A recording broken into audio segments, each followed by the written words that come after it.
I dream ప్రేక్షకులకు స్వాగతం. ఇప్పుడు మనతో పాటు ఉన్న ఈ అతిథి చాలా అపురూపమైన అతిథి. ఎందుకంటే మంచి హీరో, సూపర్ హిట్లు కొట్టిన హీరో, 135 సినిమాల పెద్ద ప్రయాణం సినిమా ఇండస్ట్రీలో అందరి ప్రేమను పొందినవాడు, అందరికీ ప్రేమను పంచినవాడు సినిమా పరిశ్రమలో. ఆ హీరో ఎవరో కాదు, మనందరి లవ్లీ హీరో శ్రీకాంత్ ఇప్పుడు మనతో పాటు ఐ డ్రీమ్ ఇంటర్వ్యూలో పాలు పంచుకోబోతున్నారు. Let us give him a very big hand of welcome. Thank you Srikanth. Thank you Narayana garu. చాలా రోజుల తర్వాత మన ఇంటర్వ్యూ, మీతో ఇంటర్వ్యూ. నాకు సెంటిమెంట్ ఏంటంటే నువ్వు ఇండస్ట్రీలోకి వచ్చిన కొత్త రోజుల్లో నీ ఫస్ట్ ఇంటర్వ్యూ నేనే. బిగినింగ్లో ఫస్ట్ ఇంటర్వ్యూ నువ్వు ఆ రోజు బొమ్మల చొక్కా వేసుకుని ఆంధ్రజ్యోతి ఆఫీస్కి నువ్వు వస్తే ఆంధ్రజ్యోతి ఆఫీస్లో నిన్ను ఇంటర్వ్యూ చేశాను నేను. అప్పుడు అక్కడ ఉండేది కదా మన నాగార్జున సర్కిల్ చట్నీస్ పక్కన. అవును, అక్కడికి. సో అప్పటి నుంచి నీ ప్రయాణం నేను చూస్తున్నా. ఎక్కడ సతమతం అవ్వకుండా తప్పుటడుగులు వేయకుండా ఉంటాయి. తప్పుడడుగులు ఉంటాయి, ప్లస్ మళ్ళీ దాన్ని ఓవర్కమ్ అయ్యి రావడం ఉంటాయి, మళ్ళీ సక్రమైన మార్గంలోకి రావడం. కానీ ఈ ఎక్స్పెరిమెంటేషన్ 130 సినిమాలు, ఈ కెరీర్ ఎక్స్పెరిమెంటేషన్ కనుక నువ్వు ఒక్కసారి ఆలోచించుకుంటే అసలు ఏమనిపిస్తుంది నీకు? Beautiful journey. అంటే మనం కల్లో కూడా, అంటే ఫస్ట్లో ఏమనుకుంటాం, జనరల్గా సినిమాలోకి వెళ్తామని ఇంట్రెస్ట్ కానీ ఇది కానీ ఆ డేస్లో రావడం వేరు. ఇది ఇక్కడికి వచ్చిన తర్వాత ఇండస్ట్రీలో నిలదొక్కుకోవడం అనేది చాలా చాలా కష్టమైన పని ఒక రకంగా అయితే కనుక. బిగినింగ్ డేస్లో నేను ఇన్స్టిట్యూట్ చేసిన తర్వాత అప్పట్లో నేను పలానా అవుతాను ఏమీ తెలియదు. ఓన్లీ ఒక రూట్లోనే నేను ఇండస్ట్రీకి రావాలి అంతే. అటువంటి టైంలో ఇన్స్టిట్యూట్ చేయడం, మెల్లగా నా జర్నీ పీపుల్స్ ఎన్కౌంటర్తో స్టార్ట్ అవ్వడం, తర్వాత మధురానగర్లో రావడం, తర్వాత మధురానగర్ తర్వాత మళ్ళీ బ్రేక్ పడతాం ఒక 6-7 నెలల్లో. తర్వాత సీతారత్న గారు అబ్బాయి రావడం, ఇదేంటి విలనా, సరే ఓకే, ముందు ఇండస్ట్రీలో సెటిల్ అవ్వాలి ఫస్ట్. మన హీరోనా కాదా అనేది ఇండస్ట్రీనే డిసైడ్ చేస్తుంది, భగవంతుడు డిసైడ్ చేస్తాడు. నా కెపాసిటీ ఏంటి అనేది వాళ్ళకే తెలుస్తుంది. ఆ ఉద్దేశంతో ఏంటంటే విలన్గా కూడా నేను కంటిన్యూ చేసా.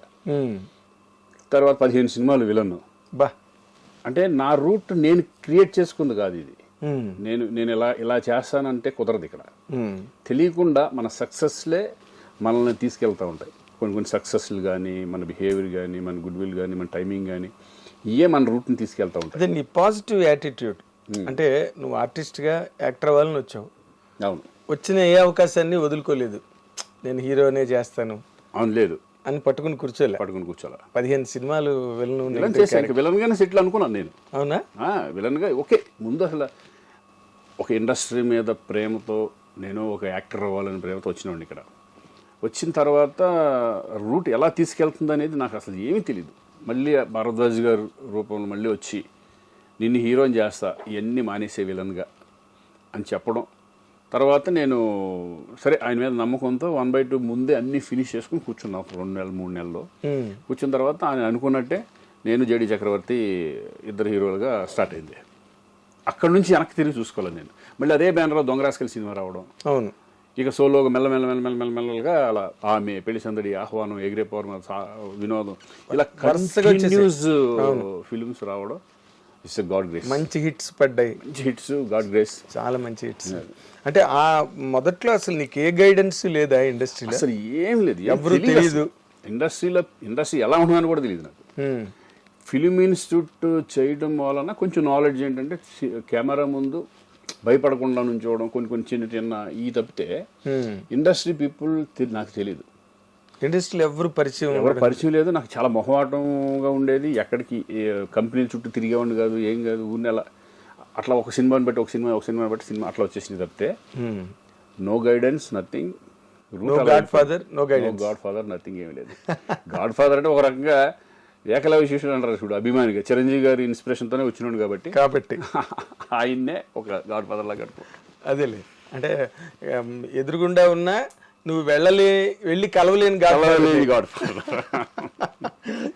తర్వాత ఆయన గైడెన్స్ వేరు. అదే ఇంకా ఆ తర్వాత నువ్వు వాళ్ళ ఫ్యామిలీలో అయిన తర్వాత ఆయన చెప్పే విషయాలు కానీ ఆయనకు బ్రదర్ లాగా అది ఆ బాండ్ మళ్ళీ వేరేగా మారిపోయింది. కానీ ఇప్పుడు ఈ 15 సినిమాల తర్వాత ఫస్ట్ భరద్వాజ్ గారు నీకు హీరో అని చెప్పడం నీకు నమ్మకం కలిగిందా? నువ్వు ఒక లీడ్ క్యారెక్టర్ పాజిటివ్ గా హీరోగా వచ్చి అప్పటికే 15 సినిమాలు ఎక్స్పీరియన్స్ ఉంది కదా. ఉమ్, ఇప్పుడు హీరోగా ఆయన చేస్తాను కూడా నమ్మాను నేను. డెఫినెట్ భరద్వాజ్ గారు మాట ఇచ్చారు అప్పట్లో ఏంటంటే భరద్వాజ్ గారు డెఫినెట్ చేస్తున్నారా అంటే అంతే. అవును అవును అలా చేశారు ఆయన. అవును 1/2 చిత్రం. నాకు అది మంచి బ్రేక్ వచ్చింది. 100 Days ఆడిన సినిమా అది. అవును. ఇంకా ఆ తర్వాత ఇంక మెల్లగా హీరో శివనాగేశ్వరరావు కదా. శివనాగేశ్వరరావు. అవును. ఇక అది ఆ కెరీర్ అలా స్టార్ట్ అయిపోయింది. ఓకే. బట్ నేను ప్లాన్ చేసుకుంది ఏదీ కాదు అసలు. ఉమ్, నేను ఇప్పటికీ నేను ప్లాన్ చేసుకోలేను. అదేంటో నాకు తెలియదు. చాలా విచిత్రం, ఆ? చాలా విచిత్రం. ఎందుకంటే ఒక 4-5 నాకు వచ్చిన దాంట్లో సెలెక్ట్ చేసుకుంటాను అంతే. ఉమ్, అంటే నాకు ఏదేదో వస్తూ ఉంటాయి కదా, నా ఫిల్మ్స్ వస్తూ ఉంటాయి, దాంట్లో సెలెక్ట్ చేసుకుంటాను అంతే తప్పితే. ఓకే. ఆ టైంలో ఎలా ఉండేదంటే ఆమె సినిమా హిట్ అయింది కదా, హిట్ అవ్వకముందే 2-3 సినిమాలు కమిట్. తాజ్మహల్ తర్వాత పెళ్లి సందడి తర్వాత నాకు 3-4 సినిమాలు కంటిన్యూ ఉండేవి. ఓకే. అవి లక్కీగా అన్ని సినిమాలు హిట్లు పడి, ఆహ్వానం కానీ వినోదం కానీ లక్కీగా. అవును, పెద్ద హిట్లు మైల్స్. తర్వాత ఏమైంది, ఇవన్నీ అయిపోయిన తర్వాత ఒక 2000 ఆ టైంలో ఒక సినిమా హిట్ వచ్చిందంటే దాని తర్వాత 3 సినిమాలు ఉండేవి. నా ప్లానింగ్ ఉండేది కదా, ఏం చేయాలి ఇప్పుడు, హిట్ కొట్టిన తర్వాత జాగ్రత్తగా ఉండాలి కదా, అప్పుడు మంచి మంచి ప్రొడక్షన్లు వస్తారు, ఇవన్నీ వస్తారు కదా. అవును. ఈ లోపలే నాకు 3 సినిమాలు కమిట్మెంట్ ఉండండి, అవి ఫినిష్ చేసుకుని అయిపోయేపాటికి వీళ్ళు వచ్చేవాడు కదా. నాకు చాలా మట్టుకి మహాత్మా తర్వాత బాగా పెద్ద దెబ్బ మనకి డౌన్ అవ్వకుండా మెల్లగా కెరీర్ అంటే మనం చెప్పుకోకపోతే ఎలా ఉంటుంది. మహాత్మా 100వ సినిమా తర్వాత మెల్లగా తెలియదు మంచి సినిమాలు చేసినా కూడా అవి పోతా. అదే నేను అసలు అడుగుదాం అనుకున్నా. ఇప్పుడు 135 సినిమాల్లో నువ్వు దాదాపుగా ఒక 20 ఏళ్ళు హీరోగా నిలబడ్డావు. అవును, 20 years నాకు తెలిసి. మళ్ళీ నీకు బోయపాటి సినిమా వచ్చే వరకు మధ్యలో ఒక సైలెంట్ గ్యాప్. నువ్వు సినిమాలు చేస్తున్నా కూడా సక్సెస్ లేని సినిమాలు. ఇప్పుడు నేను హీరోగా దాని తర్వాత మహాత్మాతో చాలా చేశా. దగ్గర 25 ఫిలిమ్స్ వరకు హీరోగా కంటిన్యూ చేశా. బట్ ఏది సక్సెస్ లేదు. కారణం ఏంటి? I don't know. కొంతమంది టైం బాగాలేదు అంటున్నారు. అఫ్ కోర్స్, మరి ఇంకేదో సైన్స్ ఎండ్ అయిపోయింది, ఫిలాసఫీ ప్రారంభమవుతుంది.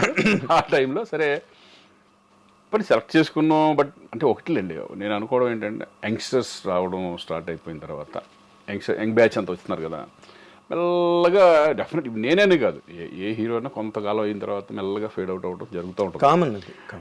ఒక చిరంజీవి గారికి బాలకృష్ణ గారికి వాళ్ళకి కొన్ని తప్ప అదేంటంటే భయంకరంగా ఇమేజ్ ఉంది కాబట్టి, వాళ్ళకి ఫ్యాన్ ఫాలోయింగ్ భయంకరంగా ఉంది కాబట్టి వాళ్ళు సస్టైన్ డెఫినెట్గా అవుతారు. ఎక్కువ ఫ్యాన్ బేస్డ్ మనకు ఓపెనింగ్ రాగా మన సినిమా అప్పట్లో ఎలా ఉండేదంటే ఫ్రాంక్గా మాట్లాడుకుంటే సినిమా బాగుంటేనే సినిమాకి వచ్చేవాళ్ళు. ఓపెనింగ్లో కొట్టేసేసి అంత సీన్ లేదు. లేడీస్ ఫ్యాన్స్ అంతా సినిమా బాగుంది అనుకుంటే మెల్లగా అలా పెరుగుతూ వచ్చేది. ఇప్పుడు ఈ మధ్యకాలంలో అలా లేదు. ఫస్ట్ డేనే సినిమా బాగోలేకపోతే 4వ రోజుల్లో తీసేస్తున్నారు. 4వ రోజు మధ్యాహ్నానికే ఉంటలా సినిమా బాగోలేదని టాక్ వస్తే అసలు రావట్లేదు జనం. అలా అయిపోయింది. బట్ ఎనీవే నేను ఫస్ట్లో అయితే నేను ఎలా ఇండస్ట్రీలో నిలబడాలి అని అనుకున్నాను. నిలబడతానే ఉన్నా. ఏదో ఒక రూపంలో క్యారెక్టర్ అవనండి. ఇప్పుడు వచ్చిన మన ఈ మధ్య కోట బొమ్మాళి ఒక మెయిన్ లీడ్ క్యారెక్టర్గా ఈ టైంలో కోట బొమ్మాళి అనేది రావడం, నీకు అలాంటి క్యారెక్టర్ రావడం అసలు మార్వెలస్. ఆ పెర్ఫార్మెన్స్ కానీ నువ్వు ఎంత బాగా సూట్ అయ్యావంటే ఆ క్యారెక్టర్కి, అంటే పీపుల్ బిలీవ్డ్ యూ. ఒక సిన్సియర్ పోలీస్ ఆఫీసర్ అంటే నువ్వు ఇన్నాళ్ళు నిలబెట్టుకున్న ఒక రికార్డ్ ఏదైతే ఉందో, మంచివాడు శ్రీకాంత్, నిజాయితీ గలవాడు, ఫ్రాంక్ అన్న ఇమేజ్ ఉంది చూడు నీకు, అది బాగా ప్లస్ అయింది థియేటర్లో. వాసు వాళ్ళు కూడా అదే ఆలోచించారు. ఎందుకంటే ఈ క్యారెక్టర్ ఏంటంటే చాలా చాలా కష్టం ఈ క్యారెక్టర్ చేయడం తెలుగులో. అంటే ఆయన ఒరిజినల్ చూసుంటారు కదా, జోజు. ఆ క్యారెక్టర్ చేయడం చాలా కష్టం. అది అతని బాడీ లాంగ్వేజ్ చాలా డిఫరెంట్గా ఉంటుంది. అవును, పర్ఫార్మెన్స్ లెవెల్స్ కూడా చాలా న్యాచురల్గా, చాలా ఇంట్లో పక్కన చేసుకుంటే ఆ టైప్లో ఎమోషన్స్ అలా టచ్ చేస్తాడు. ఫస్ట్ నేను అనుకున్నాను ఆ క్యారెక్టర్ ఎంతవరకు మనం న్యాయం చేయగలం అనుకున్నాను. వాళ్ళు ఏమన్నారంటే ఆ ఫేస్లో సెంటిమెంట్ పండించగలగాలి, ఎమోషన్ ఉండాలి, అన్ని రకాలుగా ఉంటే కనుక న్యాచురల్గా చేసుకుంటూ వెళ్ళిపోవాలి అనే పద్ధతిలో అనుకున్నాం. అతను ఇమిటేట్ చేయడం వాసు నేను డిస్కస్ చేసుకున్నప్పుడు ఏంటంటే మన పద్ధతిలో మనం వెళ్ళిపోదాం. నేను వాళ్ళని ఇమిటేట్ చేసి ఇమిటేట్ ఇప్పుడు యాజ్ ఇట్ ఈజ్ దింపాలంటే ప్రతి సీన్ చేసుకుని చేయాలి. బట్ దీనికి చాలా మార్పులు ఉన్నాయి, బాగా మార్పులు ఉన్నాయి. ఎందుకంటే నా రూట్లో నేను చేసుకుంటూ వెళ్ళిపోయాను అంతే. కష్టపడింది కూడా లేదు, ఆ ఫీలింగ్స్ డైరెక్టర్ ఏం చెప్తే అది.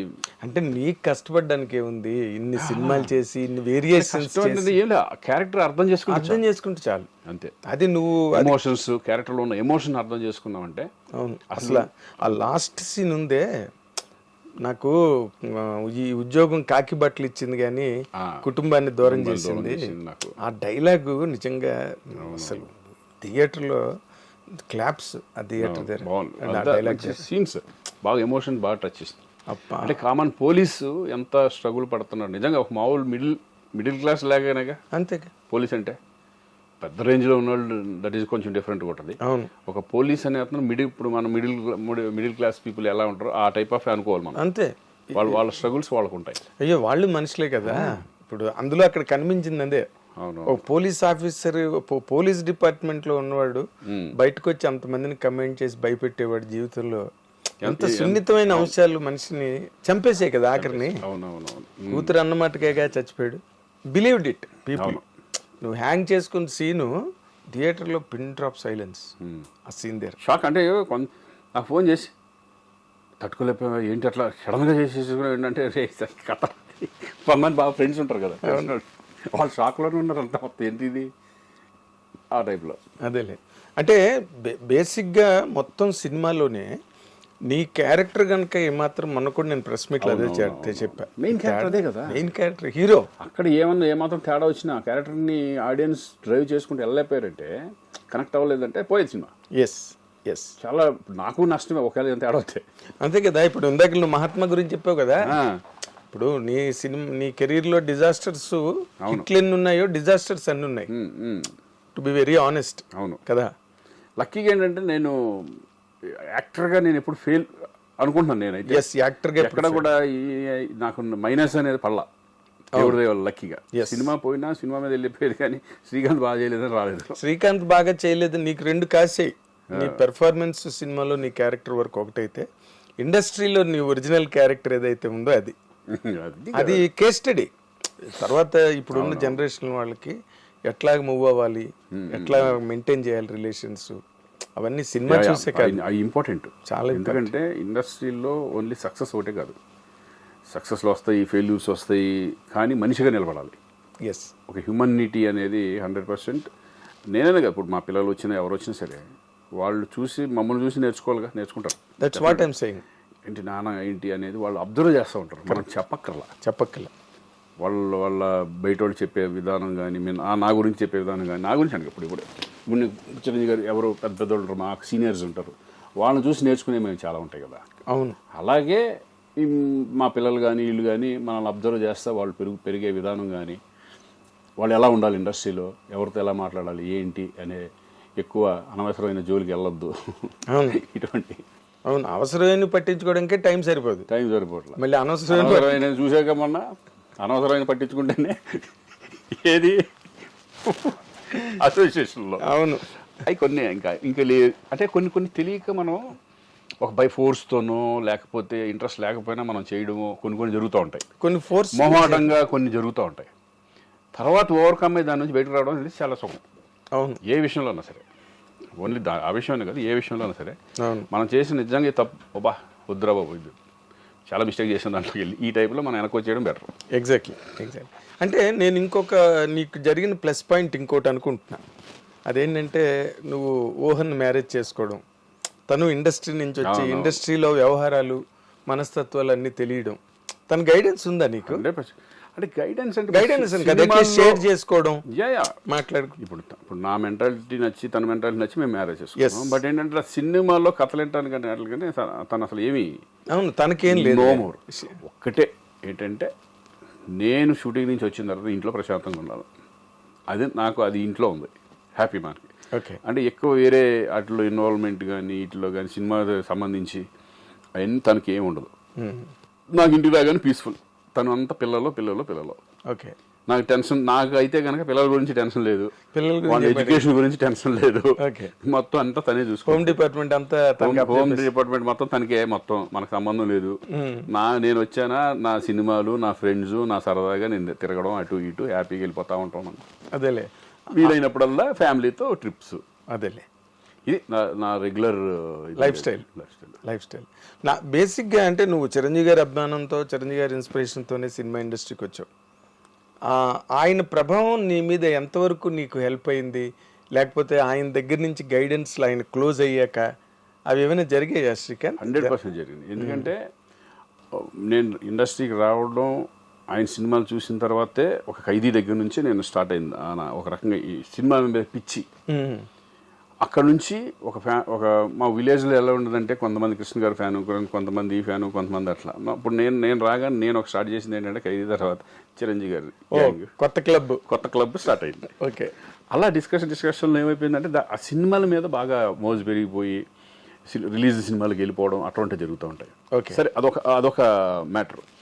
ఆ ఇన్స్పిరేషన్తో ఇండస్ట్రీకి వచ్చేసిన తర్వాత అమ్మాయిని ఫస్ట్లో బిగినింగ్లో నేను తెలియదు కదా, తెలియదు. మా నాన్న చెప్పాడు ఒకరోజు షూటింగ్కి వెళ్ళి, ఫాదర్ ఎట్లా వచ్చి ఒక బుక్ తీసుకెళ్ళాను. ఇదివరకు అన్ని కటింగ్స్ ఉండేవి అనమాట. అది తీసుకొని చిరంజీవి గారు వెళ్ళి ఇట్లా మా అబ్బాయి మామూలు ఫ్యాన్ కదండి మీది, మేము చిన్నప్పటి నుంచి ఎప్పుడు చూసిన సినిమాలు కూడా మీ సినిమాలు అని చెప్పి తర్వాత అప్పుడు కలిసి ఇట్లా అవును నాన్న చెప్పారు అంతా అదే నువ్వు అంటే అది చాలా ఇది. అక్కడ నుంచి ర్యాప్ ఇది అవుతాం, ఒక తమ్ముళ్ళలాగా నన్ను బిహేవ్ చేసుకోవడం. నేను ఎప్పుడు నాకు ఇదే చేశారంటే మధ్యలో ఒక 7-8 సినిమాలు పెద్ద బ్యానర్లో సినిమాలు ఫ్లాప్లు, యావరేజ్లు ఫ్లాప్లు, అంటే సూపర్ హిట్లు లేవు. ఒక 7 సినిమాల వరకు. ఓకే. వాళ్ళు డిప్రెషన్లోకి వెళ్ళి, అంటే అప్పటి వరకు సక్సెస్ చూసినాడు కదా. అవును కదా. సక్సెస్ చూసి సడన్గా ఏంటిది డౌన్ఫాల్ స్టార్ట్ అయిపోయింది. మొత్తం టప్పు పోతున్నాయి అన్ని పెద్ద బ్యానర్లు మళ్ళీ. ఓకే.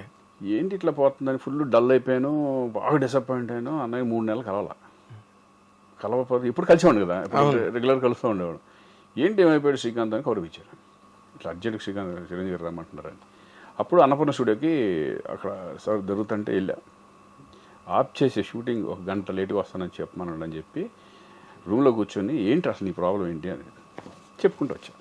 ఏది ఇట్లా ఏం లేదన్నా ఇట్లా వేస్ట్ ఇంకా ఇండస్ట్రీలో మనం వెళ్ళిపోదాం అనుకుంటున్నాను, అట్ట పోయిన పిచ్చోడా అని చెప్పి ఆయనకి జరిగిన ఇన్సిడెంట్లు కానీ ఆయనంత ముందు కానీ చాలా చెప్పుకుంటారు. మనం ఇండస్ట్రీలో రావడం వరకే. ఇప్పుడు నేను మెగాస్టార్ అయిపోతానని రాలా ఇక్కడికి. మన కష్టాన్ని నమ్ముకుని వచ్చాం, కష్టపడతానే వెళ్దాం, రూట్ అదే తీసుకెళ్తూ ఉంటుంది. ఎటన్నా తీసుకెళ్ళి నువ్వు ఇండస్ట్రీకి రావాలనుకున్నావు, వచ్చావు కదా. అవునన్నా. కానీ ఆయన చెప్పిన పాయింట్లు నేను తర్వాత ఆలోచించాను నిజంగా. అంటే సక్సెస్కి ఫెయిల్యూర్స్కి ఆ రోజు నుంచి నాకు స్పందన ఒక స్పందన. ఓకే. ఒక సక్సెస్ అయిందని పోయి సంకల్ప ఉద్దేశం నీకు లేదు, పొంగిపోవడం లేదు, కృంగిపోవడం లేదు. ఓకే, నవ్వుతా, హ్యాపీ లోపల. హ్యాపీ లేకుండా ఉండదుగా. అవును. సక్సెస్ అయినప్పుడు హ్యాపీగా ఉంటుంది. కరెక్ట్. ఫెయిల్ అయినప్పుడు ఏంటంటే చిన్న లోపల ఉంటుంది కానీ పించ్ ఉంటుంది కదా. Okay, this the part of life. మన లైఫ్లో మనం సక్సెస్ ఫెయిల్యూర్స్ మనం చాలా చూస్తూ ఉంటాం. లైఫ్ ఎప్పుడు ఒక రకంగా ఉండదు. ఈ రోజు ఒక రకంగా ఉంటే రేపు ఒక రకంగా ఉంటుంది, రేపు ఒక రకంగా ఉంటే ఇంకొక రకంగా ఉంటుంది. ఇది అలవాటు చేసేసుకున్నాను. అది మాత్రం ఆయన గైడెన్స్ మాత్రం అది ఒక లైఫ్కి సంబంధించిన గైడెన్స్. అది general not only cinema general life ఎలా ఉంటుంది అనేది ఆయన ఎంత అవగాహన చేసుకుని, అదే ఆయనకి ఎంత నాలెడ్జ్ ఉంటే అలా చెప్పగలరు. అవును. నన్ను ఆ రోజు నుంచి మార్చేసింది. ఏదన్నా సరే స్టబన్, అందుకనే హ్యాపీగా అసలు డిప్రెషన్ లేదు, తొక్కలేదు, ఏమీ లేదు. పోతా ఉంటామే, పోతుంది. అంతే కదా. ఇప్పుడు మనం ఉన్న రోజులు హ్యాపీగా ఉండటమే కావాలి. ఎగ్జాక్ట్లీ. ఇప్పుడు మనం పోయిన తర్వాత 10 సంవత్సరాల తర్వాత ఎవడో గుర్తుపెట్టుకోడు. అవును. మన సినిమాలు ఏంటనేది తెలియదు. ఎస్. ఏదో ఉంటాయి, రామారావు గారు అలా ఒక లెజెండ్స్. అట్లీస్ట్ ఇండస్ట్రీలో నాకు ఒక పేజీ ఉంది, మనం ఇన్ని సినిమాలు చేసామని ఒక తృప్తి ఉంటుంది కదా. అవును. బతికిన హ్యాపీ బతకాలి అనేదే నా ఇది. అవును. ఇప్పుడు కృష్ణ గారు ఆయన సినిమా పోతే ముందు ఆయనే చెప్పేవారు, నా సినిమా ఫ్లాప్ అయ్యా అని. డైరెక్ట్గా పోయిందంటే ఇదంతా చెప్పాను అప్పుడే. ఆడో ఎన్ని ఎంత ప్రాంక్ అంటే అని. నెక్స్ట్ అంత మంచి పేరు, సూపర్ స్టార్ కృష్ణ గారి లాగా ఉండాలని ఎంతో మంది కోరుకుంటారు మనసు. అవును. తర్వాత ఇంకోటి ఆయన చేసిన ఎక్స్పెరిమెంట్లు కానీ సాహసాలు కానీ ఎవరి వల్ల కాదు. అలా చేసి కూడా మళ్ళీ ఇంకా ఆయన ఆ జనరల్ టెంపర్మెంట్ పోతే పోయింది అన్నట్టుగా ఉంటాడు తప్పితే దాని గురించి క్షణం కూడా ఆలోచించరు ఆయన. డేరింగ్ అండ్ డాషింగ్ హీరో అంటారు. Daring and dashing. ఇప్పుడు జనరల్గా హిట్ వస్తే ఎవరికి వాళ్ళు మా జడ్జిమెంట్ కరెక్ట్, మేము పెర్ఫెక్ట్ అని అనుకుంటారు. ఫ్లాప్ రాగానే ఎవరో ఒకరి మీదకి ఆ రైటర్ సరిగ్గా నేను చెప్పాను ఆ సీన్లు వద్దని, లేకపోతే డైరెక్టర్ అది కరెక్ట్గా చేయలేదు అని పక్క వాళ్ళ మీద తోసి కొంతమంది ఉంటారు. బట్ నా విషయంలో ఏంటంటే నేను డైరెక్టర్నే నమ్ముతా. నేను చాలాసార్లు చెప్పాను వాడు hit or flop because of సబ్జెక్ట్ని డీల్ చేసే విధానం డైరెక్టరే, మెయిన్ డైరెక్టరే. ఇప్పుడు మనం ఇప్పుడు షార్ట్ పెట్టారంటే ఆ షార్ట్ అందంగా ఉందా లేదా, విజువల్ ఎలా ఉంది, ప్రతి ఆ షార్ట్కి ముందేంటి వెనకాలేంటి, ఆ ఎక్స్ప్రెషన్స్ ఎమోషన్స్ ఏంటి అనేది చూసుకునే డైరెక్టరే. ఓన్లీ పర్ఫార్మెన్స్ లెవెల్ వరకే మనం వెళ్తాం, కథ వింటాం. అవును, కథని ఓకే బాగుంటుంది అనుకుంటాం. కొన్ని సినిమాలు సక్సెస్ అవుతాయి, కొన్ని సినిమాలు ఫ్లాప్ అవుతూ ఉంటాయి. అది నేను డైరెక్టర్ మీద కూడా అదంతా టైం అంతే. నేను డైరెక్టర్ అనేది కెప్టెన్ ఆఫ్ ద షిప్, అతను చాలా ఇంపార్టెంట్. సినిమాకి డైరెక్టర్ అనేది వెరీ వెరీ ఇంపార్టెంట్. అదే కెప్టెన్ ఆఫ్ ది షిప్ ఆయన తర్వాతే మేమంతా. అవును, 24 క్రాఫ్ట్స్ ని కలపవలసిన వాడు మొత్తం చూసుకునేది అతనే కదా. కెమెరా డిపార్ట్మెంట్ దగ్గర నుంచి మొత్తం అంతా, మ్యూజిక్ దగ్గర నుంచి డైలాగ్ దగ్గర నుంచి. ఓన్లీ మేము వస్తాం, యాక్ట్ చేసేసి వెళ్ళిపోతూ ఉంటాం. సూపర్ హిట్ అయిపోయిందంటే హీరోకి డెఫినెట్ పేరు వచ్చేస్తుంది. డైరెక్టర్కే వస్తుంది, అఫ్ కోర్స్ ఆయనకి వస్తుందిగా. అవును, ఇప్పుడు అంటే అప్పుడు మనం చూసాం దాశనారాయణ గారు, రాఘవేంద్ర గారు, వాళ్ళు ఏంటి లెజెండ్స్. అంటే ఒక విశ్వనాథ్ గారు, ఒక బాపు గారు, వాళ్ళు ఒక డైరెక్టర్ అంటే ఒక వాల్యూస్ని పెంచిన వాళ్ళే కదా వాళ్ళు. అవును, ఇప్పుడు వాళ్ళ దగ్గర చేయాలనే కోరిక ప్రతి ఆర్టిస్ట్గా ఉంటుంది. ఇప్పుడు రాజమౌళి గారి దగ్గర ఎంత పెద్ద హీరోయిన్ చేయాలంటుందిగా. అవును, 100%. రాజమౌళి గారి దగ్గరికి వెళ్తే ఇంకా అంత ఆయనే. ఇప్పుడు ఇది ఎందుకు అది ఎందుకు నన్ను అడగలవా, ఆయన ఏం చెప్తే చేసి వెళ్ళిపోవడమే, అంతే సింపుల్. అలాగే ప్రతి మేమంతా ఏంటంటే డైరెక్టర్ని ఎక్కువ నమ్ముతాం, డైరెక్టర్ని బట్టే వెళ్ళిపోతాం సినిమా. అదేలే, అంటే నువ్వు జనరల్గా బాగా నమ్మి ఇది బ్రహ్మాండంగా ఆడుతుంది అని, ఇప్పుడు అన్ని కథలు బోల్డ్ వింటుంటారు, అందులో మీకు బాగా మనసుకు హత్తుకునే కథ ఒకటి ఉంటుంది, ఏదో ఆ రైటర్ చెప్పిందో లేకపోతే డైరెక్టర్. అంటే చెప్పేటప్పుడు చాలా మటుకు బాగుంటాయి. ఇప్పుడు చిన్న ఎగ్జాంపుల్ చెప్తాను. అంటే ఒక సినిమా నాకు చెప్పిన విధానం ఎలా ఉంటుందంటే, మన విజువలైజేషన్ ఒక రకంగా ఉంటుంది, నీకు ఎక్కడ కనెక్ట్ అవ్వదంటే మెయిన్ ప్రాబ్లము. కథ విన్నప్పుడు డైరెక్టర్కి మనం కూర్చొని కథ చెప్పేటప్పుడు మనం ఒక విజువలైజేషన్ ఆలోచిస్తాం. అవును, వాళ్ళు చెప్పేటప్పుడు కూడా, సార్ మీరు మౌంట్ రోడ్లో వెళ్తున్నప్పుడు మొత్తం మీరు వెళ్తున్నారు, ఒకటి ఆలోచించుకుంటూ వెళ్తున్నారు, చేతిలో పేపర్లు ఉన్నాయి, మీరు నిరుద్యోగి, మీరు వెళ్ళే టైంలో మీకు అసలు అంత టోటల్ బ్లర్, మీ అంత ఇది ఉంటుంది, కారు సౌండ్లు, హార్న్ సౌండ్లు, ఆ సౌండ్లు ఈ సౌండ్లు వస్తూ ఉంటున్నాయి, మై నుంచి ఇక్కడి నుంచి పైనుంచి సూర్యుడు పడుతూ ఉంటాడు ఎండలో, సడన్గా కళ్ళు తిరిగి పడిపోతారు సార్. అది తీసుకెళ్ళి మనకు చెప్పేటప్పుడు మనం అలా ఊహించుకుంటాం కదా. అవును, అది తీసుకెళ్ళి జూబ్లీ హిల్స్ ఫుట్పాత్ పక్కన చెట్లు కింద నుంచి నడిపించి అక్కడ పడిపోతే ఎలా ఉంటుంది చెప్పు, మొత్తం ఇంపాక్ట్ జీరో అయిపోతుంది కదా. నేను అది చెప్పేది. అలా ఆ విజువల్స్ దెబ్బతింటా మనకు చెప్పినప్పుడు ఒక రకంగా ఉంటుంది. ప్రొడక్షన్ వాళ్ళు మౌంట్ రోడ్డుకి వెళ్ళి సినిమా చేయలేని పరిస్థితి ఉంటుంది, ఇక్కడ పెట్టేస్తే అయిపోద్ది కదా హాఫ్ డేలో అనుకుంటారు.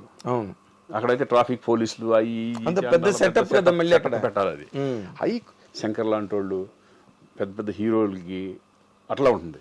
ఇప్పుడు మనలాంటి వాళ్ళకి ఏమవుతుంది, బడ్జెట్ ప్రాబ్లము, తీసుకెళ్ళి అక్కడ పడేస్తారు, దాని ఇంపాక్ట్ ఉండదు సీన్ ఎంత చేసిన. అలా చాలా సినిమాలు నాకు అట్లా జరిగినాయి. అవునా, నో ఇంపాక్ట్, ఊరినే ఏదో ఆ సీన్ ఉంటుంది, కానీ ఆ సీన్ ఇప్పుడు నేను చెప్పిన దానికిను ఇప్పుడు ఇక్కడ జూబ్లీస్ మన పక్కన టోటల్ డిఫరెన్స్ కదా, అంతే పోయింది, ఇంకేముంది, సీన్ ఇంపాక్ట్ పోయింది. చాలా సీన్స్ చాలా రకరకాలుగా ఒక హీరోగా నేను ఆలోచించుకునే విజువల్స్ ఒక రకంగా ఉంటాయి. నేనే కాదు, ఎవరి హీరో కథ ఇప్పుడు నేను ఒక కథ చెప్పాను అనుకోండి, ఆ కథలోకి ఆటోమేటిక్గా మీరు ఒక విజువలైజేషన్కి వెళ్ళిపోతారు. అవును, మనదైన ఒక విజువలైజేషన్ ఉంటుంది కదా, ఓ ఇలా చేస్తాడు ఇలా చేస్తాడు ఇలా చేస్తాడు, మనం ఇలా చెయ్యాలి, తను ఇలా చెప్తే అని ఒక కాన్సెప్ట్ ఉంటుంది.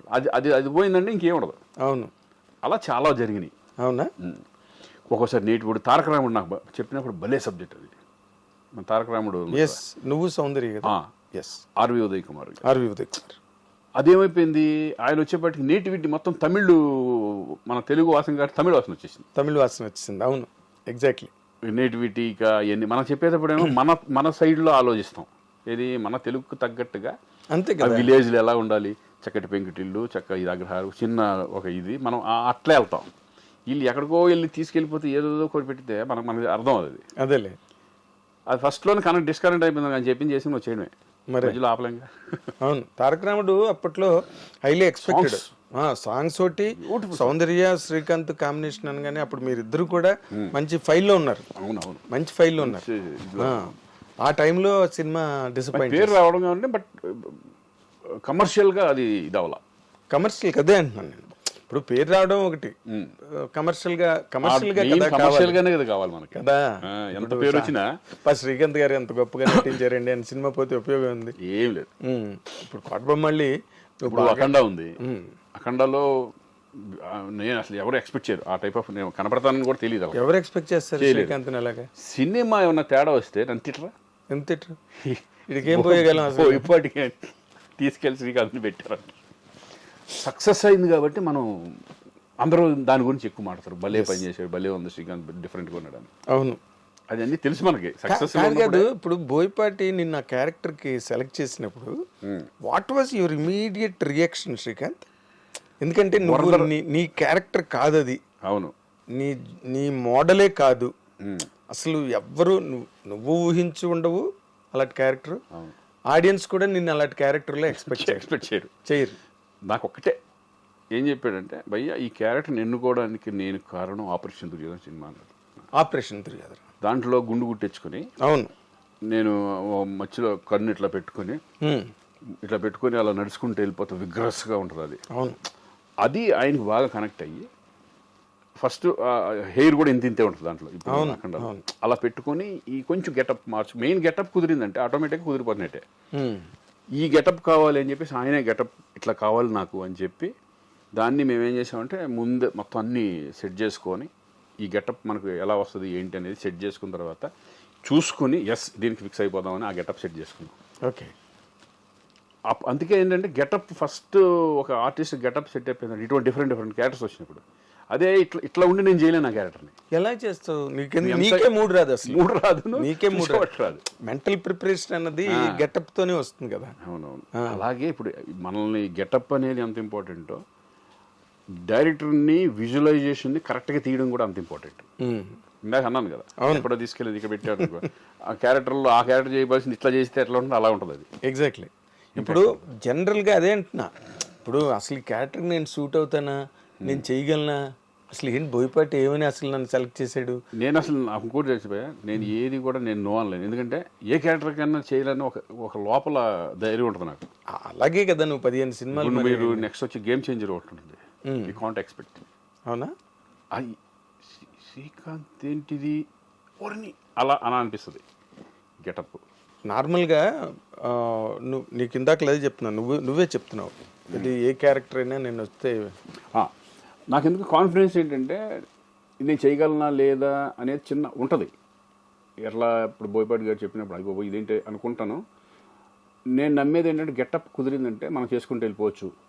ఎందుకంటే ఉండేది ఏముంటుంది, ఎమోషన్స్, సెంటిమెంటు, ఎంటర్టైన్మెంటు, ఇయేగా మామూలుగా ఉండేది. అంతే. కొంచెం పెద్ద డైలాగులు ఉన్నప్పుడు కొంచెం జాగ్రత్త ఉంటే అయిపోయా, అంతే, సింపుల్. అవును. అది డైరెక్టర్కి విజన్ ఉంటుంది, ఎలా చేయించుకోవాలి ఏంటి, ఏ క్యారెక్టర్ ఏంటి అనేది. ఇప్పుడు శంకర్ దగ్గర చేస్తున్నాను, చాలా ఒక రకంగా ఈజీ. శంకర్ దగ్గర అయితే హ్యాపీగా చేసుకుంటూ వెళ్ళిపోవచ్చు. మన పెద్ద శంకర్, మన గేమ్ చేంజర్. అంటే ఇప్పుడు విశ్వనాథ్ గారు కానీ బాపు గారు కానీ వాళ్ళు చెప్పే విధానం ఎక్కేస్తుంది. కృష్ణవంశీ కానీ ఆర్టిస్ట్లోకి ఒక ఇంజెక్ట్ చేసేస్తారు, ఏ టైప్ ఆఫ్ చేయాలి, ఎలా ఉండాలి, ఏంటి క్యారెక్టరైజేషన్ అనేది. అప్పుడు ఆర్టిస్ట్కి ఈజీ అయిపోతుంది. ఇప్పుడు బోయపాటి దగ్గర అంతే. అవునా? టప్పు ఎలా చేసుకుంటూ పోతాడు, అంతే. పెద్ద కాంప్లికేషన్ ఏముండదు షూటింగ్లో, ఏమి లేదు. ఆయన కావాల్సింది చెప్పేస్తాడు, చేసుకుని పోతాడు. ఇది భయంకరంగా ఉండాలి ఎమోషన్. ఇప్పుడు స్కందాలు ఉంటుంది కదా, ఫుల్ సెంటిమెంట్ పోయా, నీ కూతురు నిజంగా జరిగితే నువ్వు ఏం ఫీల్ అవుతావు, ఎలా ఏంటి, అట్లా చెప్తాం. చాలా అసలు వేరే స్కందలో అసలు అరిస్టోక్రాటిక్గా కార్పొరేట్ డిగ్నిటీ అది కూడా ఇంపార్టెంటే. ఆ క్యారెక్టర్ ఏమన్నా తేడా వచ్చినా ఆ సెంటిమెంట్ పడకపోతే క్యారెక్టర్ పోయినట్టు. అది కూడా మెయిన్ కీలకమైన పాత్ర కదా కథకి. కంప్లీట్ గా ఆ బ్లాక్ ఏదైతే ఉందో కార్పొరేట్ అదంతా కూడా సెటప్, మెయిన్ సబ్జెక్ట్ దాని మీద కాబట్టి దాని మీద వెరీ ఇంపార్టెంట్ క్యారెక్టర్. ఎగ్జాక్ట్లీ. నేను చేసిన ఎవరు చేసినా కూడా దట్ ఈస్ ఇంపార్టెంట్ క్యారెక్టర్ అది. అవును. తర్వాత ఇప్పుడు నువ్వు 2 సార్లు నీ నోట్లోంచి వచ్చింది గేమ్ చేంజర్ అని. చిరంజీవితో చేసావు, ఇప్పుడు మళ్ళీ రామ్ చరణ్తో చేస్తున్నావు. చరణ్తో ఆల్రెడీ మన గోవిందుడు గోవిందుడు అందరు వాడేలే చేద్దాం. అందులో కూడా చాలా విచిత్రమైన మంచి క్యారెక్టర్, ఎంటర్టైన్మెంట్ వాళ్ళే క్యారెక్టర్ నిజంగా అది బాబాయ్ క్యారెక్టర్. అసలు ఆ డ్రెస్సులు గిస్సులు కూడా గోలగా అటువంటి అంటే అవి ఛాలెంజింగ్ ఉంటాయి మనకి సరదాగా. అవునా? ఎంటర్టైన్మెంట్ అనేది చాలా సరదాగా ఉంటుంది. అసలు చాలా విచిత్రమైన ఒక అంటే ఏంటి రికామిగాళ్ళు ఉంటారు కదా విలేజ్లో, అవి పడుతుంది అమ్మ నాన్న. అసలు కొన్ని సీన్లు దాంట్లో ఉంటాయి, గోడ మీద ఎక్కి అమ్మ అన్నం పెడుతుంటే అవన్నీ లేవు కొన్ని.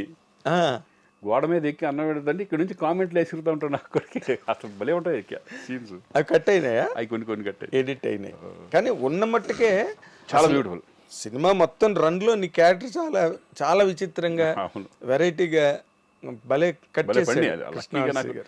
శంకర్దాద ఎంబీబీఎస్ కానీ, సంక్రాంతి కానీ పెద్ద సినిమాలు చేశాను కదా మధ్య మధ్యలో. హీరోగా ఉన్నప్పుడే నేను మధ్య మధ్యలో చేసేవాడిని క్యారెక్టర్లు చేసేవాడిని. సరదాగా అందరూ అడిగితే శ్రీకాంత్ బాగుంటాడు అనుకుంటే చేద్దాంలే అని చేసేవాడిని. అప్పుడు మనకి నేను హీరో చేస్తున్నాను నాకు ఎందుకులే అనేది లేదు. లేదు, నువ్వు అందరికీ అవైలబుల్గా ఉన్నావు. అదే నీ సక్సెస్, అసలు ఫస్ట్ సక్సెస్ ఇండస్ట్రీలో. ఎవరిని దూరం పెట్టలే, ఎవరి దగ్గరికి వచ్చినా సినిమా వెళ్ళాం. బట్ కెరీర్ అలా ఎలా వెళ్తుందో అనేది మన చేతిలో ఉండదు. అదే ఇప్పుడు రామ్ చరణ్తో మళ్ళీ చేస్తున్నావు కదా, ఇట్స్ అనే very bigger dimension. Game changer, Shankar, అది దేవరా కానీ, ఎన్టీఆర్తో చేసే దేవరా కానీ అది గెటప్పే. ఓకే, అది బ్యూటిఫుల్ గెటప్. అది లక్కీగా ఇది పట్టడం, ఈ రెండు పట్టడం నాకు బాగా అడ్వాంటేజ్ అయింది. అది అఖండ తర్వాత నేను వారిసు తమిళ్ వారిసు విజయ్తో చేశాను. అక్కడేమో కన్నడలో ఒకటి అతనితో చేశాను, మన పునీత్ రాజ్ కుమార్ లాస్ట్ ఫిల్మ్ అదే మేము చేసింది పాప అతనితో. Puneeth Raj Kumar is very wonderful person. అలా మంచి ఈ పెద్ద చేసుకుంటే వెళ్తున్నాం. ఇప్పుడు కన్నడంలో కొన్ని సినిమాలు అంతకు ముందు కూడా చేసావు కదా? అంతకుముందు కూడా చేసాను. ఒక సినిమా సరదాగా చేస్తుంటా. ఎందుకంటే నేను హ్యాపీగా ఒకసారి సరదాగా చేద్దాం కన్నడం మాట్లాడతా కదా. కన్నడ పుట్టి పెరిగింది అక్కడే ధార్వాడ్లో చదువుకున్నావు. సరదాగా అప్పుడప్పుడు అడిగితే మంచిది వస్తే చేద్దాం అనే పద్ధతిలో ఉంటాం. అదే ఇక్కడ అలాగే ఉన్నావు, అక్కడ అలాగే ఉన్నావు, ఎక్కడైనా ఒకలాగే ఉన్నావు. బట్ అఖండ తర్వాత అసలు నీ కెరీర్ నువ్వు చాలా విచిత్రంగా, ఇప్పుడు జగపతి బాబుకి బోయపాటి దగ్గరే లైఫ్ వచ్చింది. అవునవును, తను చాలా ఇంటర్వ్యూలో చెప్పాడు జగపతి బాబు, ఇది నేను అప్పుడు కన్నా ఇప్పుడే ఎక్కువ సంపాదిస్తున్నాను అని. అది నీకు వర్తిస్తుందా? డెఫినెట్గా. అంటే ఇదేంటంటే మనకు రెస్పాన్సిబిలిటీ తక్కువ. విలన్ గా చేసిన క్యారెక్టర్ చేసిన రెస్పాన్సిబిలిటీ ఏమి ఉండదు. అంతా హీరో మార్కెట్ మీద, హీరో మీద వెళ్ళిపోతుంది డైరెక్టర్. అప్పుడు మేము హీరోగా చేసినప్పుడు ఏంటంటే మన సినిమాలు రిలీజ్ అవుతాయో లేదో టెన్షన్. వీళ్ళు లాస్ట్ మూమెంట్ వరకు కొంతమంది ప్రొడ్యూసర్లు చేతులు ఎత్తేస్తారు. దాన్ని ముందుకు తీసుకెళ్లాలంటే నేను ఎదురుపెట్టిన సందర్భాలు ఉన్నాయి. అవునా? చాలా సినిమాలు నేనే ఎదురు పెట్టి ఉంటాను. రిలీజ్ అవ్వాలంటే వాళ్ళకి ఎదురు ఇవ్వడం, అవును, ఎదురు రాసేసి ఎవరు రిలీజ్ అవ్వకపోతే ల్యాబ్కి ఫోన్ చేసి నేను ఇస్తాను రిలీజ్ చేయండి అంటాం. అవును, చాలా జరిగినాయి అన్నీ అప్పట్లో. ఇంక సరే, అది ఒకటి పార్ట్ ఆఫ్ ది గేమ్. అది మనం సంపాదించుకుంటాం, మనం పెట్టిన దాంట్లో పెట్టేసాం, అంతే, అయిపోయింది. మనది ఏముంది అనుకుంటాం, అయిపోయింది.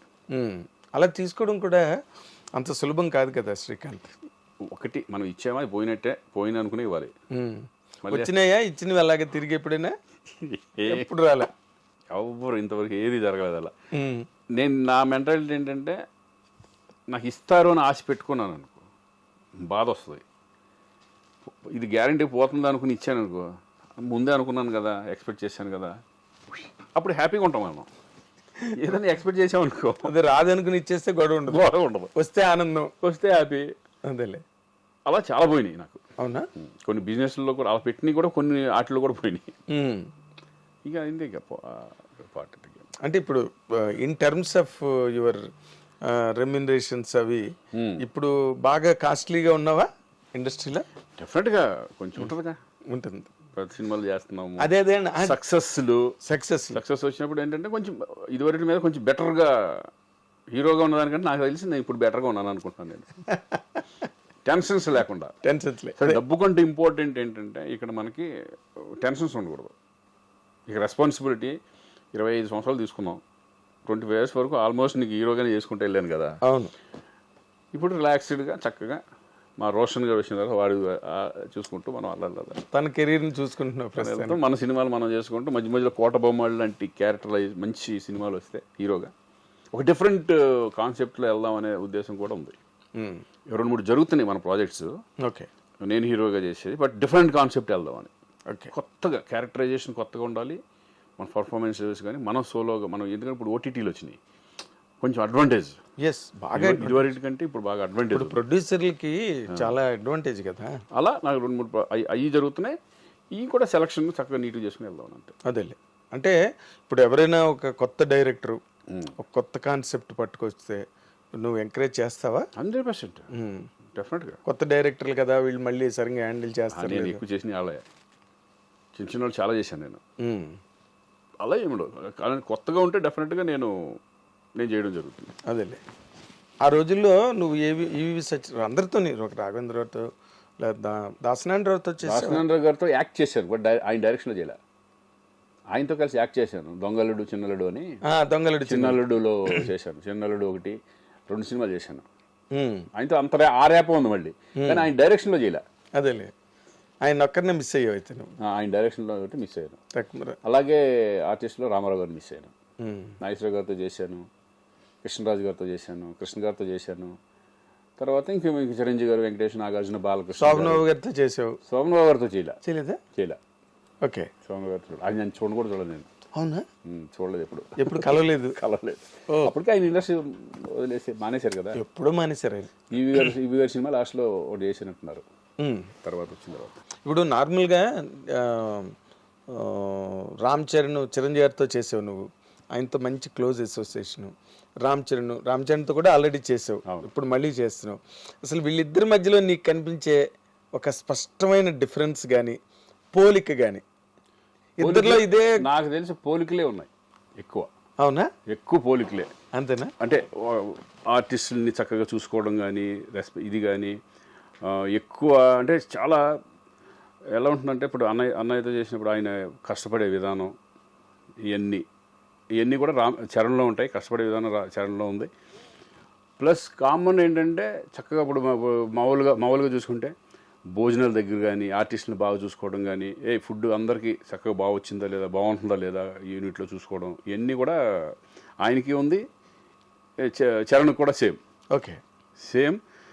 చరణ్ ఇస్ అంటే అనేలాగా డిగ్నిఫైడ్, అంటే ఎక్కడ చాలా పెద్ద, చాలా మెచ్యూర్డ్ గాయ్.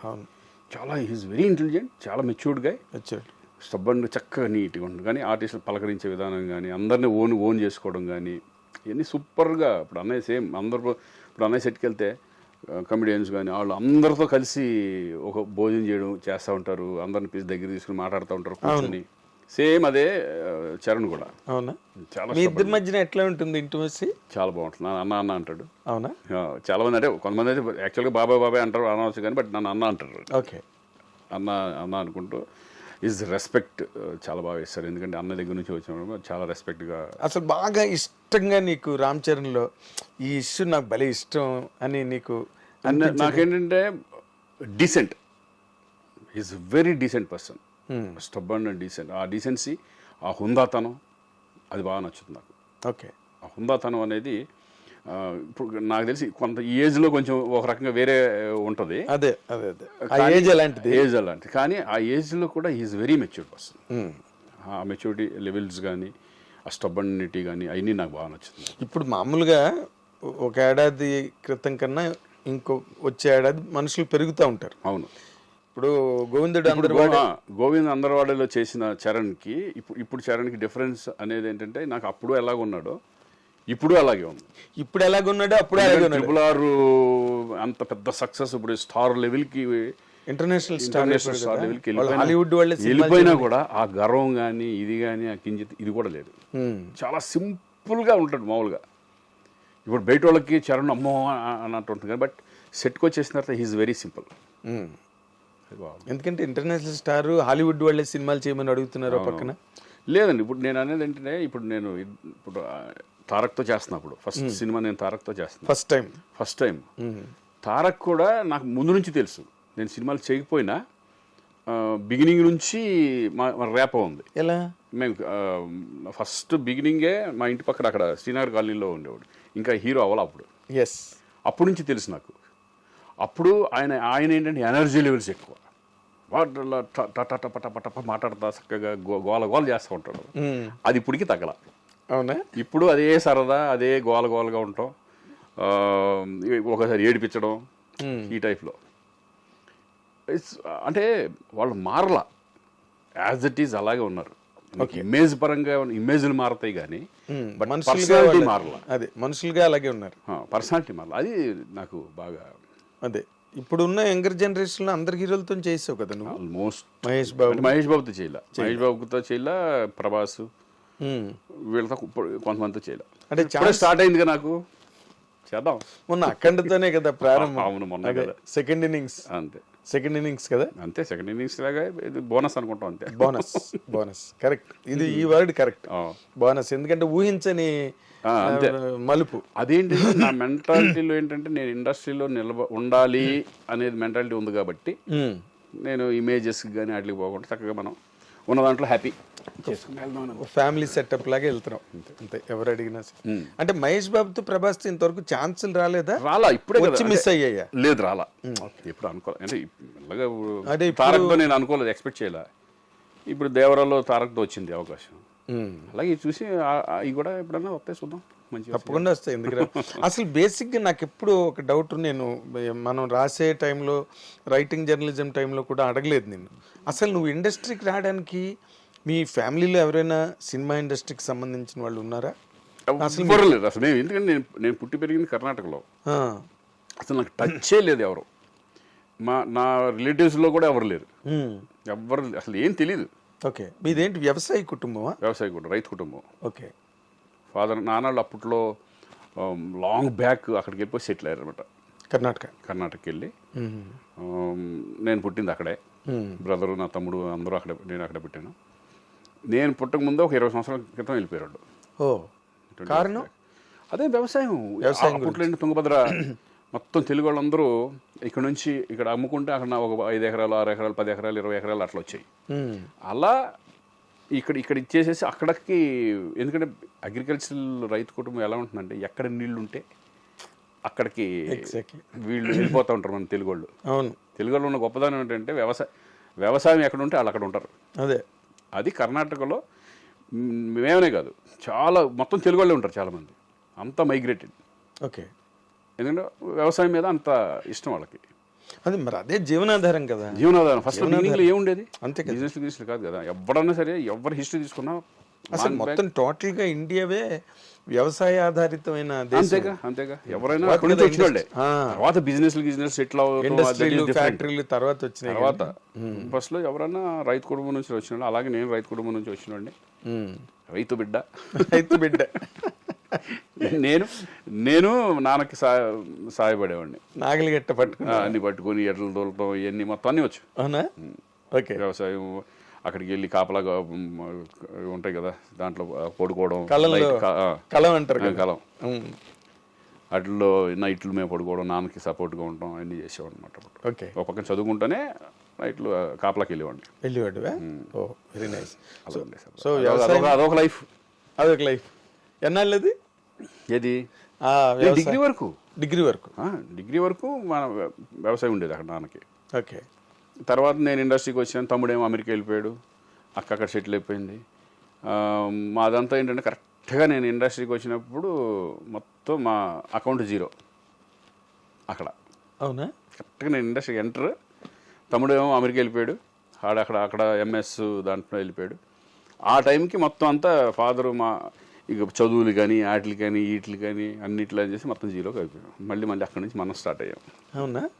అంటే నిన్ను నార్మల్గా నాకు తెలిసినంత వరకు నీ గురించి ఏమనుకునేవారంటే బాగా బలిసిన కుటుంబం నుంచి వచ్చాడు, మిడిల్ క్లాస్, అంటే స్ట్రగుల్ కూడా పడలా, అంటే నేను తిండి లేకుండా ఉంటాం అట్లా లేదు. That's what it is. అది లేదు.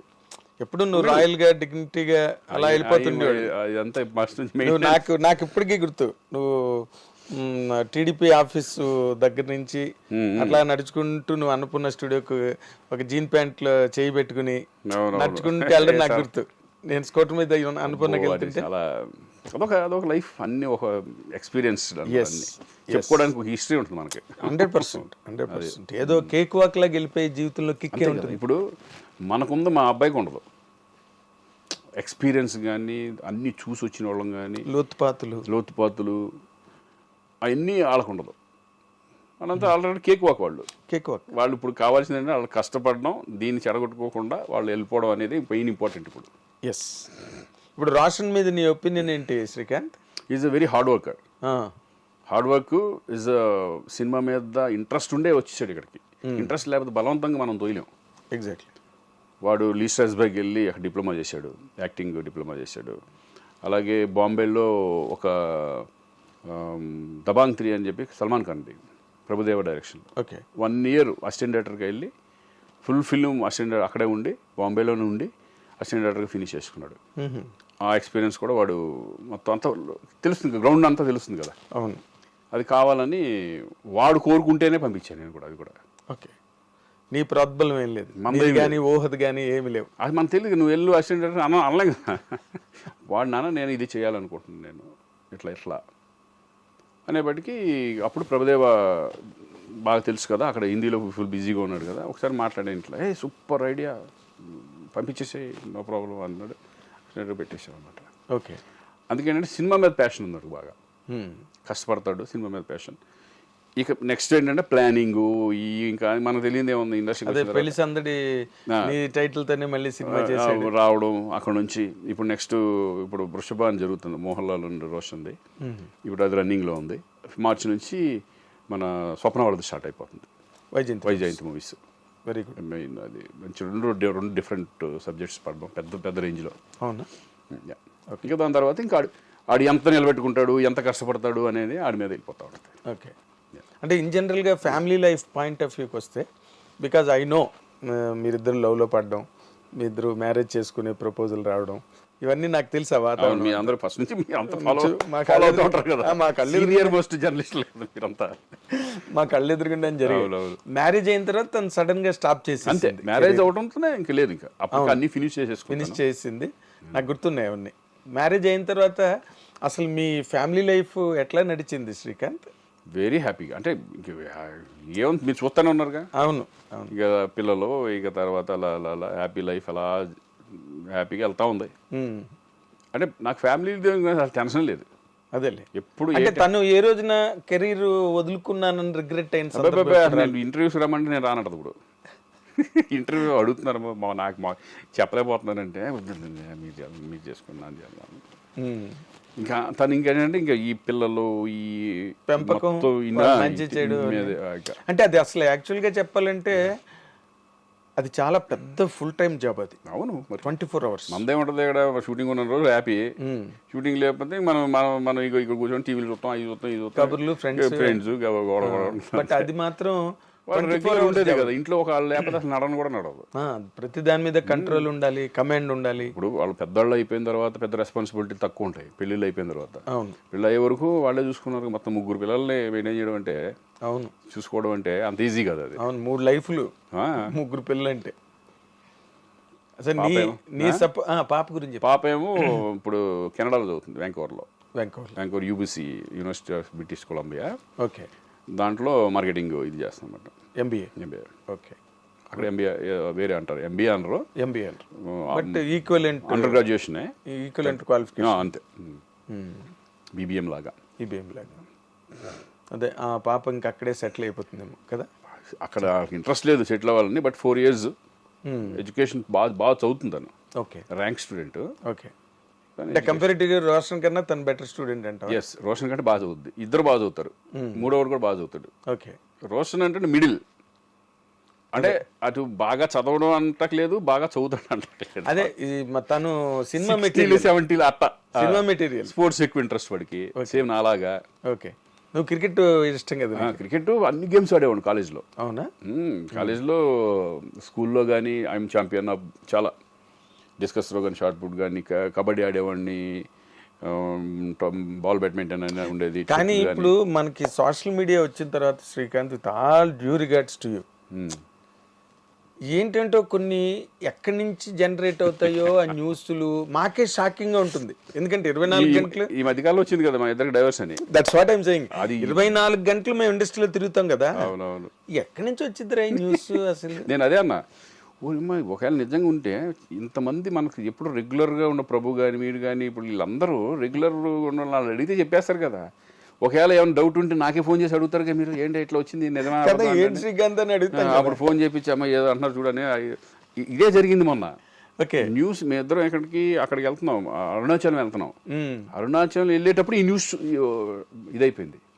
ఊహ శ్రీకాంత్ మధ్యలో అడ్డుగోడలు అంతే, ఏదేదో ఇంకా వాళ్ళ ఇష్టం, త్వరలోనే విడాకులు, వాళ్ళ అడ్డింగ్లు వాళ్ళవే వాళ్ళే ఇంకా చేసి ఊర నాయన ఇదేంటంటే ఇద్దరు కూర్చొని మాట్లాడుకుని ప్రభుకి ఫోన్ చేసాం. ప్రభు ఏంటి ప్రభు అంటే, అవును ఏంటి మొత్తం వచ్చేస్తుందంటే నువ్వు ఖండించిన ఒక ఏదో రాసి పెట్టేసి ఇద్దరు ఏది వీడియో కాల్ చేసి ఇద్దరు నవ్వుకుంటా ఏమైనా ఇద్దరు పక్క పక్కన ఉన్నావా టెంపుల్కి వెళ్తున్నావా అని చెప్పుకోవాల్సి వచ్చామండి అమ్మ. మళ్ళీ దానికి ఒకటి కేసులు పెట్టమన్నారు. మనకు అనవసరం కేసులు గీసులు అన్నీ వేస్ట్ అయింది కదా, వస్తూ ఉంటాయి, దాన్ని వాళ్ళే తెలుసుకుంటారు అయిపోయినగా. కాకపోతే ఏంటంటే మీరు పెళ్లి అయిపోయి ఎన్నో సంవత్సరాలు ముగ్గురు పిల్లలు పెట్టి ఇంకేంటి సాధించేది ముసలోళ్ళు అయిపోయే టైంలో ఈ టైంలో ఏముంటాయి ఇంకా బిగినింగ్ లోనే లేవు మాకు, అదే అంటున్నా. ఇప్పుడే ఉంటాయి. పాపం తను మ్యారేజ్ అయింది, నువ్వు ఇందాక అన్నట్టుగా అప్పుడు సినిమాలు మేము ఫాలో అవుతున్నాం కదా, సినిమాలన్నీ వరుసగా కంప్లీట్ చేసుకుంటూ ఒకటి అవునవును తప్పని మ్యారేజ్ అయింది. She called it a day, ఇంకా నో సినిమాస్ నో ఫిల్మ్స్. ఇప్పుడు మా అత్త మా వాళ్ళు మాతో ఉంటారు, మేమే మొత్తం అంతా ఇక్కడ మా అమ్మ ఉంటుంది, ఇప్పుడు మా నాన్న లేదు కాబట్టి. అవును, మదర్ ఫాదర్ మేమే అంత చక్కగా నీటి చూసుకోవడం. ఒకవేళ మేము ఎక్కడికి వెళ్ళినా వాళ్ళ ఇంట్లో ఉండి పిల్లల్ని పెద్ద దిక్కుగా వాళ్ళిద్దరు ఇప్పుడు.